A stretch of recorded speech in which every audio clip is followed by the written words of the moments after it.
Boa tarde, nós já estamos no ar, aqui no Grupo Espírita Manuel Bento, para mais uma Evangelioterapia, pelo Wi-Fi do Amor, né, que eu acabei batizando o nosso Wi-Fi aqui do Wi-Fi do Amor. Aliás, eu vou mudar o nome dele para Wi-Fi do Amor, vai ficar mais bonito. Hoje, inclusive, nós estamos perto de completar um ano que nós paramos a nossa casa. Um ano que a gente está aí isolados, né? A casa funcionando de forma precária. Quem diria, né? Um ano. Mas estamos aí, graças a Deus, com saúde, sobrevivendo e aprendendo, né? Que eu acho que é o mais importante. Antes de começar a nossa palestra, eu quero convidar a todos para que se tranquilizem onde estão. Aqueles que puderem fechar seus olhos, o façam. Vamos juntos mentalizar Jesus, que é o nosso mestre, o nosso irmão maior, né? E vamos agradecer a Jesus pela oportunidade que temos de estar reunidos, mesmo que à distância, através da tecnologia. Aliás, essa tecnologia que veio para ficar, né? Uma tecnologia que possibilita, nessa fase que nós estamos passando, nós podermos estar unidos de alguma forma. Que Jesus então possa nos abençoar, que Ele possa, através da sua energia amorosa, nos reequilibrar tanto física quanto espiritualmente. Que a gente possa receber dessa energia, reter ela nos nossos corações, que a gente possa também dividir essa energia com os nossos familiares, a gente imaginar o nosso lar sendo imantado também com essa energia maravilhosa de Jesus, para fazer uma limpeza, né? Uma reorganização no equilíbrio da casa, que é de extrema importância. Tudo depende da nossa cabeça, né? Do nosso crer. E tudo depende da energia que nós emanarmos a partir desta crença. Então que a nossa tarde possa ser uma tarde agradável. Mais uma Evangelioterapia aqui no Manuel Bento. Que assim seja. Bom, o tema de hoje: qual o seu olhar e percepção sobre a vida? Por que eu decidi fazer essa palestra? Bom, primeiro por essa questão que eu já citei aqui, de estar um ano vivenciando essa situação inusitada. E através desse um ano, poder reparar a percepção, ou seja, o olhar que algumas pessoas têm sobre o que estão vivenciando. Então nós vamos ver que existem pessoas positivas ainda, né? Apesar de tudo. Nós vamos ver pessoas que entraram em desespero, pessoas que estão se apagando na sua energia, pessoas pessimistas, e nós vamos ver pessoas otimistas. Nós vamos ver pessoas que acreditam, outras que não. E gozado, estranho e interessante, às vezes pessoas que moram no mesmo lar. Então você vai reparar que tem irmãos, né, que vivem no mesmo lar e que têm essas percepções diferentes sobre a vida em si. Mas isso também não quer dizer só em relação ao que está acontecendo, né, da pandemia. Isso é em relação à própria vida. Isso vai muito da forma como cada um enxerga, né? Cada um percebe as coisas à sua volta. Então, mesmo antes da pandemia, a gente já tinha essa condição de perceber, né, pessoas que tinham diferentes olhares sobre a mesma situação. O acontecimento era o mesmo. Imagine, por exemplo, uma situação num lar, né? Acontecia alguma coisa no lar. Irmãos diferentes com percepções diferentes. É aquela velha história, né, do copo. Porque eu olho o copo está cheio, um acha que ele está meio cheio, o outro acha que ele está meio vazio. Né? Um é otimista e o outro é pessimista. E Se elas estão vivendo no mesmo lar, se elas tiveram o mesmo tipo de educação, por exemplo, o que é que diferencia isso? Naturalmente que o fato de elas terem a mesma educação e morarem no mesmo lar não significa que elas tenham experiências espirituais semelhantes, ou seja, vivências espirituais. Consequentemente, não significa que elas tenham as mesmas crenças. Tá? Então isso faz com que pessoas tenham olhares diferentes e percepções diferentes sobre a vida. E o convite que eu quero fazer aqui é, através da nossa palestra, você, qual é o seu olhar e a sua percepção sobre a vida? Vamos ver? Veja esta frase de Jesus: a candeia do corpo são os olhos, de sorte que, se os teus olhos forem bons, todo o teu corpo terá luz. Isso está em Mateus, 6, 22. Para quem não sabe, candeia é isso que está aí, ó. Uma espécie de uma lamparina antiga, feita de barro. Então, se a gente trocar ali a candeia por luz, então vamos lá. A luz do corpo são os olhos. De sorte que, se os teus olhos forem bons, todo o teu corpo terá luz. Pois tem uma sequência, disso daqui, que ele fala assim: porém, se o teu corpo, teus olhos, forem negros ou escuros, quantas trevas haverá em ti? Então Jesus já falava sobre essa questão das percepções e da forma de olhar, aquilo que você percebe à sua volta. Por que isso é importante? Porque ao olhar, ao perceber, você traz para você. Então você pode se iluminar, como você pode se apagar. Não depende do agente externo. Como eu já falei aqui no início, às vezes o acontecimento é o mesmo, na mesma casa. E as pessoas que moram naquela casa, devido àquele acontecimento, podem ter olhares e percepções diferentes. Enquanto que uns vão ficar assustados, preocupados, Outros podem simplesmente ter a confiança necessária e não se deixar influenciar tanto. Ou seja, o acontecimento é o mesmo, mas o olhar é diferente. A forma de perceber as coisas é diferente. Consequentemente, a forma de trazer isso para a alma, para o espírito, que vai acabar se refletindo no corpo, você pode se iluminar ou não. É isso que Jesus está falando aqui. Mas não é só essa questão do olhar, É a questão daquilo que você percebe, até nas energias. Eu falo isso também porque nós temos, como espíritas, uma série de lições, uma série de aprendizados. Mas nem todo espírita compreende a doutrina da forma como deveria. Então nós temos espíritas pessimistas também, sabiam?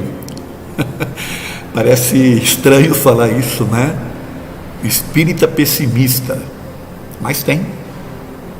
É aquele que só acredita, por exemplo, nas coisas negativas, só lê livros, que falam de coisas negativas, consequentemente só pensa, só acredita em obsessões, ele não consegue enxergar algo bom, algo que está além.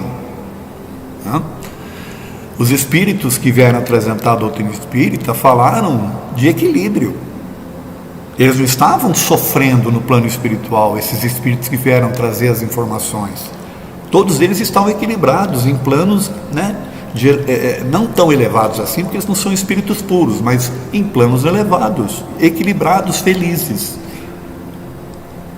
Nenhum deles que veio de fato trazer a mensagem estavam em trevas, ou estavam assustados, ou estavam preocupados, ou estavam sofrendo. Estou falando aqui dos espíritos que ditaram a doutrina espírita. Naturalmente que Kardec também entrevistou espíritos que estavam em dificuldade, tá certo? Mas o importante é que a grande mensagem da doutrina é uma mensagem de luz. Ela não é a mensagem das trevas. E infelizmente nós temos espíritas, como eu já falei aqui, que são pessimistas, e que ficam dando vazão a ler livros que trazem, ao invés de trazer a luz, traz trevas. Ao invés de ajudar na confiança, desmonta a pessoa, desequilibra a pessoa. E, consequentemente, quem ela vai trazer para estar com ela, né? Que tipo de percepção, aquilo que ela vai trazer para ela, ela vai estar dividindo com outros, tanto físicos quanto espirituais. Por isso que é importante a gente ter essa percepção, essa crença e confiar de que, dependendo daquilo, da forma como você enxergar as coisas, você pode se iluminar ou não. E quem falou isso aí é Jesus, tá certo? Olha essa frase: o sentido da vida é estar vivo. É tão claro, tão óbvio e tão simples. Mesmo assim, todo mundo não para de correr em pânico, como se fosse necessário conseguir alguma coisa além de si próprio. Essa frase é do filósofo Alan Watts, que eu escolhi ele hoje, né? Aliás, eu vou encerrar com ele também. Eu escolhi o Alan Watts para trazer aqui alguns conceitos para a gente pensar. O sentido da vida é estar vivo, esse é o básico. E é tão claro, e tão óbvio, tão simples. Porém, tem pessoas que ficam buscando coisas no externo, esquecendo do interno, né? Eu diria que essas pessoas, elas estão cegas para a vida, porque elas estão se envolvendo demais nas coisas que vão perecer, coisas que vão ficar. Essa pandemia veio para dar um chacoalhão em todo mundo, né? E fazer as pessoas de repente estarem mais entronizadas, né? As pessoas olhando mais para dentro de si. Porém, tem pessoas que não conseguem, então elas continuam se distraindo, dessa vez agora com seriados, com sei lá, filmes, vendo televisão, vendo noticiários. Não que isso não seja importante, mas não pode ser só isso. A vida é simples, mas a gente complica ela demais. Então isso faz com que a gente tenha percepções diferentes, como eu já falei aqui desde o início, né? Às vezes no mesmo lar, pessoas com percepções, porque têm olhares diferentes sobre aquilo que elas enxergam da vida, quando elas deveriam estar na simplicidade. Gente. Tudo de bom para vocês, tá? E com confiança. Olhem essa imagem, né? Ali um monte de gente ali com carinha triste e um ali iluminado. E vamos ver essa frase aqui: a felicidade está na razão direta do progresso realizado, de sorte que de dois espíritos, um pode não ser tão feliz quanto o outro, unicamente por não possuir o mesmo adiantamento intelectual e moral, sem que por isso precisem estar cada qual em um lugar distinto. Opa! Esta frase, ela resume aquilo que eu venho falando até agora. E eu vou ler de novo. A felicidade está na razão direta do progresso realizado, de sorte que de dois espíritos, um pode não ser tão feliz quanto o outro, unicamente por não possuir o mesmo adiantamento intelectual e moral, sem que por isso precisem estar cada um, em um lugar distinto. Olha que interessante. Só que esta frase, ela tem uma continuidade. Vamos ver. Ainda que juntos, pode um estar em trevas, enquanto que tudo resplandece para o outro, tal como um cego que caminha lado a lado de uma pessoa que vê perfeitamente. Um percebe a luz, enquanto que o outro não tem a mínima impressão. Então, ainda que juntos podem um estar em trevas, imagine esses aqui todos azuizinhos aí, enquanto que um está resplandecente. Então, dependendo da situação que nós estamos vivenciando, você pode se iluminar, né, nessa pandemia toda, ou pode se entregar com a maioria. Onde está a diferença? Na pandemia? A diferença está na situação que as pessoas estão vivenciando ou na forma que essas pessoas olham e percebem as coisas. Sendo a felicidade dos espíritos inerente às qualidades que possuem, eles a gozam onde quer que estejam, na superfície da terra, no meio dos encarnados ou no espaço. Então essa frase inteira, dividida em 3 slides aqui, ela está lá no Céu e Inferno, no capítulo 3, item 6. E olha como ela termina. Sendo a felicidade dos espíritos inerente às qualidades que possuem, eles a gozam onde quer que estejam, na superfície da terra, no meio dos encarnados ou no espaço. Então sabe o que isso significa? Tudo isso que eu venho falando até agora, por que ele é importante? Porque o seu olhar, a sua percepção sobre a vida física, ela é a mesma que você vai ter na vida espiritual. Então lembra que eu falei aqui que a maioria, ou pelo menos os espíritos que vieram trazer a doutrina, esses estavam iluminados, não estavam nas trevas. Esses espíritos vieram trazer uma doutrina fantástica de como a gente, ao entendê-la, pode se iluminar também. Dependendo, porém, de como eu olho a doutrina, de como eu percebo a doutrina em mim, eu posso me apagar. Então eu posso achar, por exemplo, que ao invés de eu merecer um espaço bacana no plano espiritual, que eu vou para um umbral, que eu vou sofrer, que eu vim pagar débitos, não vim aqui para crescer. Percebe? O olhar e a percepção. O que é que você enxerga nos aprendizados, né? O que você tira de lições quando você lê alguma coisa da doutrina? O pessimista vai ler aquilo ali e vai ficar achando que tudo é ruim. Você pode ler uma mesma questão do Livro dos Espíritos e a interpretação ser diferente. Um vai achar maravilhosa, o outro vai achar que é Deus condenando, ou Deus, sabe, punindo. Por isso que tem espíritas que acham que nós estamos aqui para pagar, enquanto que tem outros que acham que nós estamos aqui para se desenvolver, para evoluir. Estes sofrem menos. Estes têm uma percepção diferente da vida. Esses estão iluminados. Então olha que interessante. Eles não falam aqui, né, que você, tanto na terra, encarnados quanto desencarnados, você pode ter espíritos um ao lado do outro. Um está iluminado enquanto que o outro está em trevas. E o que é que determina isso? O espaço onde eles estão? Ou a predisposição, a forma como cada um enxerga as coisas? A pergunta que eu faço para você que está me ouvindo é: como é que você enxerga as coisas? Nessa figura que está aí, você é o iluminado ou você é o monte de triste ali?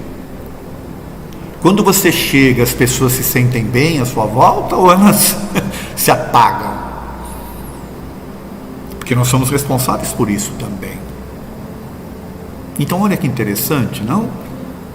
Olhar, percepção, iluminar-se e apagar-se. Não depende das circunstâncias e das situações. Depende unicamente de cada um. Você, né, que está me ouvindo, está se iluminando ou está se apagando? Veja essa imagem também, né? É uma imagem bonita que mostra aí o planeta, né? O olhar sobre o planeta. Os olhos veem, mas o enxergar, eu pus entre aspas, né? É como nossa atmosfera interior. Então, enquanto uns dizem a vida não é boa e este planeta é uma prisão, outros dizem não, é uma escola e uma bela oportunidade que Deus nos deu de vivenciarmos novas experiências. Você já deve ter ouvido muita gente falar que aqui é um planeta de provas e expiações, que a gente está aqui para sofrer, que ainda vai virar um planeta de regeneração, mas que vai demorar, porque a gente é ainda inferior, que a gente, né? Gente, a Terra não é uma prisão, ela é uma escola, e é uma escola linda e abençoada. Porém, dependendo da forma como você enxerga, você vai se sentir aprisionado. E não depende do planeta, depende de você, porque o planeta é o mesmo. Por isso que eu coloquei ali, né? Os olhos veem, mas o enxergar é conforme a atmosfera interior. Se eu sou pessimista, eu vou ver as mesmas coisas que alguém que é otimista. O otimista vai se iluminar e eu, pessimista, vou me apagar. Você é pessimista ou você é otimista? Pensem, não precisa responder porque você não vai conseguir falar comigo agora, mas de repente você pode até responder ali depois, no chat. Eu gostaria até de saber quantos pessimistas e quantos otimistas nós temos ouvindo a nossa palestra aqui. E aí eu faço o convite diante dessa, de novo, né? Qual o seu olhar e percepção sobre a vida? Como é que você se enxerga? Como é que você enxerga tudo que está acontecendo? Você está sofrendo, não está sofrendo? Você confia, você acredita, você tem fé, tem esperança? Você é alguém que ilumina os outros ou você é aquele que ajuda a apagar? A tua atmosfera interior te permite enxergar de fato e perceber as coisas de forma positiva? E aí, outro convite que eu faço: será que temos o controle sobre tudo? Essa imagem tenta mostrar isso, né? A pessoa teoricamente sendo manipulada, né? E ela tentando se livrar. Nós temos controle sobre tudo da vida? Ou nós temos que aprender a olhar a vida, né? Conforme a vida nos traz, conforme as coisas vão acontecendo, e o meu olhar é que vai fazer com que as coisas que estão acontecendo possam ser percebidas de forma diferente, né? Tanto positiva quanto negativamente. Isso é outra coisa que a gente tem que pensar. E para isso eu vou contar uma historinha. Na verdade é uma fábula, né, chinesa, que inclusive está circulando recentemente aí nos WhatsApps da vida e tal. Eu vou pedir licença para vocês para contar. A historinha é de um mestre chinês, já velhinho, que vivia num povoado inclusive meio isolado, né? E ele era meio que considerado assim, uma espécie de mestre, já pela sua... Porque tem um detalhe, né? O povo chinês, eu não sei hoje, mas na antiguidade, o povo chinês tinha muito isso, né? De ver os seus anciões como mestres. Porque são pessoas que vivenciaram muitas experiências na vida e poderiam ensinar alguma coisa para os mais jovens, né? Então eles eram vistos dessa forma. E ele morava numa fazenda ali, com uma família e tal. Aí, ele tinha um cavalo, um único cavalo. E um dia esse cavalo pulou a cerca e fugiu.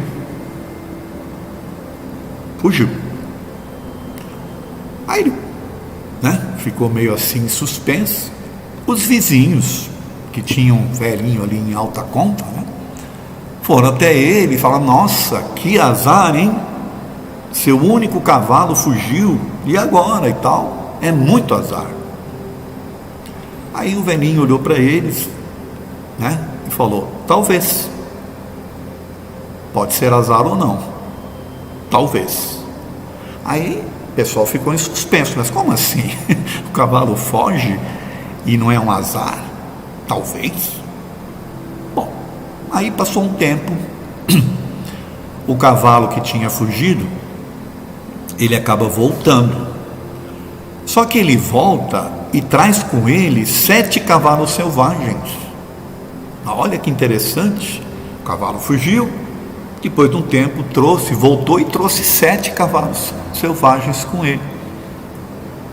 Aí o pessoal foi novamente lá falar com o ancião, né? Nossa, isso é muita sorte mesmo, hein?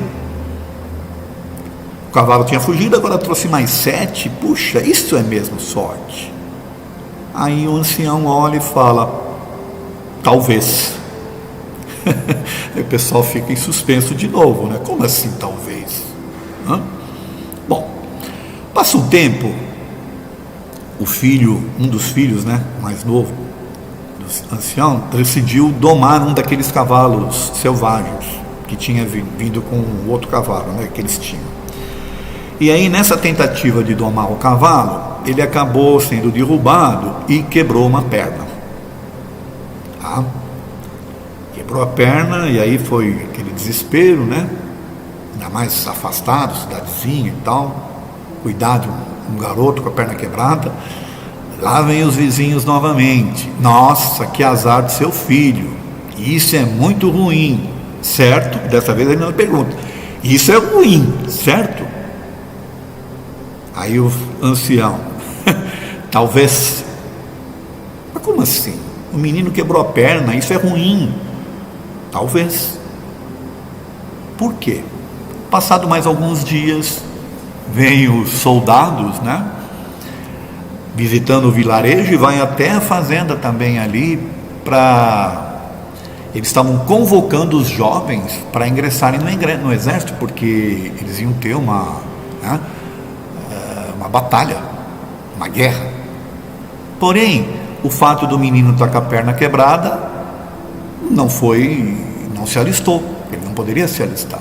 Ele não serviria nada lá no exército. Aí, novamente, nossa, agora isso sim é sorte, hein? Não tem como negar. E aí o ancião, mais uma vez, talvez.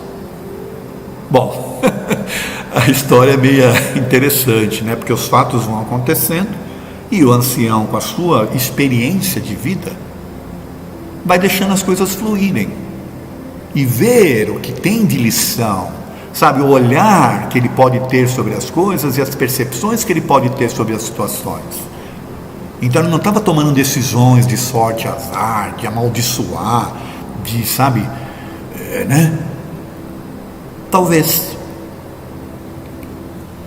E aí, qual é o mote, né? Qual é aí o grande objetivo desse conto, na verdade, né?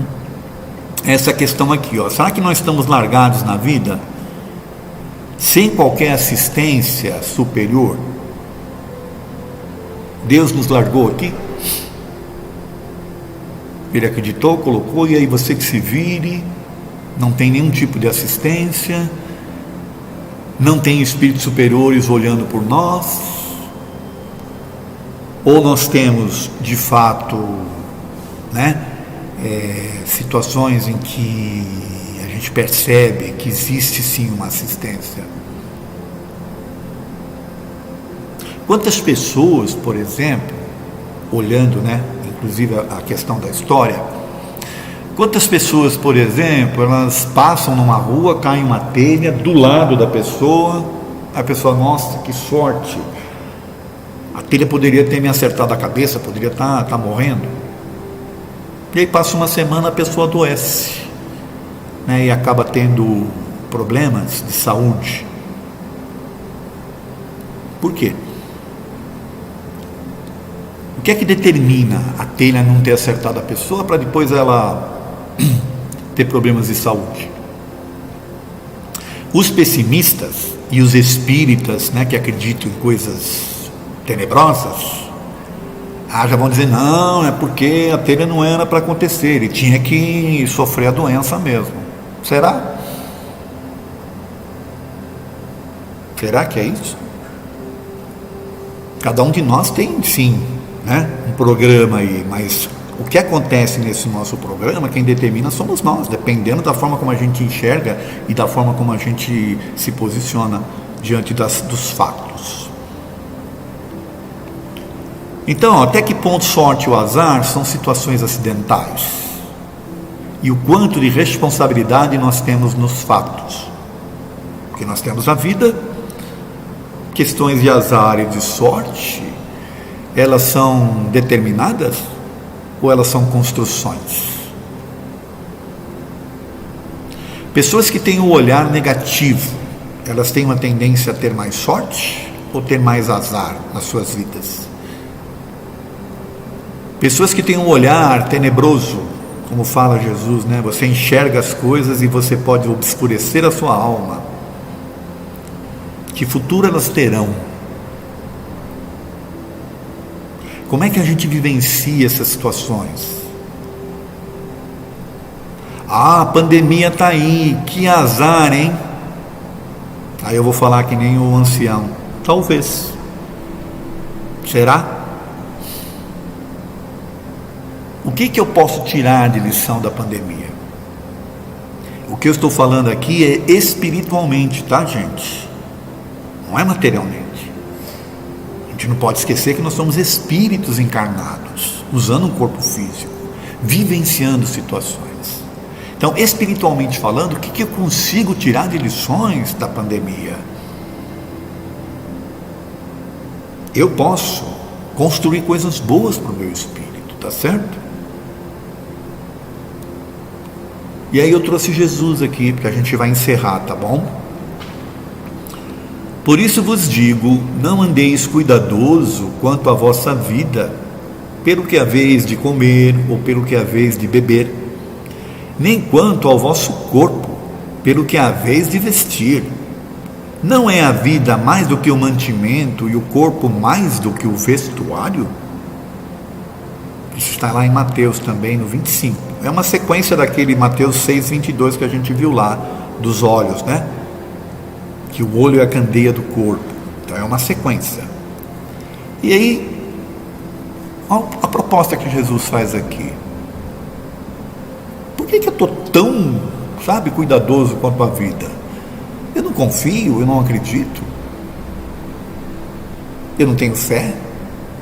Não tenho esperança. Eu acho que tudo é tristeza à minha volta. Eu posso viver assim, mas quanto tempo? Ele já fazia essa proposta aqui. Dependendo de como você olha, como você percebe as coisas, você pode se iluminar ou não. E aí, de repente, a gente não tem confiança. E aí ele faz essa proposta. Por que você está tão preocupado? Por que está tão cuidadoso? Por que não aproveita as circunstâncias, as coisas, conforme elas estão à nossa disposição? E ser feliz com o que você tem. Porque tem pessoas que elas não conseguem ser felizes com o que tem, elas ficam jogando sempre para o futuro. Para o futuro, coisas que talvez não venham, né? E aí eu lembro a historinha lá do mestre, talvez.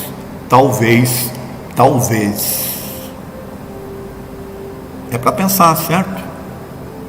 E aí tem mais uma frase de Jesus aqui, ó. Não andeis, pois, inquietos, dizendo, que comeremos, ou que beberemos, ou com que nos vestiremos? De certo, vosso Pai bem sabe que necessitais de todas essas coisas. Ou seja, Deus sabe que nós precisamos, Ele nos deu a oportunidade, Ele está aqui, então Ele está nos acompanhando. Não vos inquieteis, pois, pelo dia de amanhã, porque o dia de amanhã cuidará de si mesmo. Basta cada dia o seu mal. Ainda em Mateus na sequência, né? Não vos que inquieteis pelo dia de amanhã, porque o dia de amanhã cuidará de si mesmo. Isso não quer dizer que a gente não tenha que lutar, trabalhar, fazer as coisas acontecerem, porque isso aí é obrigação, faz parte, né, de uma lei de desenvolvimento, da lei de preservação e da lei de progresso. É o bati e obtereis que Jesus fala. Porém, que a gente faça isso com confiança, de que o que está reservado para nós virá, na medida da nossa necessidade, e não daquilo que a gente espera e quer. Porque enquanto você não se satisfazer com o que tem, e com a situação que você está vivenciando, e ficar desejando coisas, né, situações que talvez você não tenha controle, lembra do controle? Você vai sofrer, você vai se obscurecer, vai ser pessimista e não vai ter um olhar positivo sobre a vida, o olhar de luz que fala Jesus. Encerrando, concluindo, eu trouxe mais uma frase aqui do Alan Watts para a gente encerrar nossa palestra de hoje. A humanidade se apega às coisas na vã esperança de que elas permaneçam imóveis e perfeitas. Não se reconciliam com o fato da mudança. Alguns lamentam a mudança e mostram que não estão se movendo com o ritmo da vida. Então é mais uma frase aqui para pensar, do Alan Watts. Eu vou ler ela novamente para a gente encerrar. A humanidade se apega às coisas na vã esperança de que elas permaneçam imóveis e perfeitas. Não se reconciliam com o fato da mudança. Alguns lamentam a mudança e mostram que não estão se movendo com o ritmo da vida. Você está se movendo com o ritmo da vida? Ou você ainda acha que você tem controle sobre a vida? A pandemia veio, chacoalhou todas as suas percepções de controle. Você está sofrendo com isso ou você está se adaptando, se reconciliando com as mudanças? Você é uma pessoa otimista ou você é uma pessoa pessimista? E como espírita, você acredita que você está aqui para sofrer ou você acredita que você está aqui para se desenvolver? Você acha que você, ao desencarnar, vai estar iluminado ou você acha que você vai estar apagado? É para pensar. Obrigado pela atenção de vocês, tá bom? Que Jesus nos abençoe.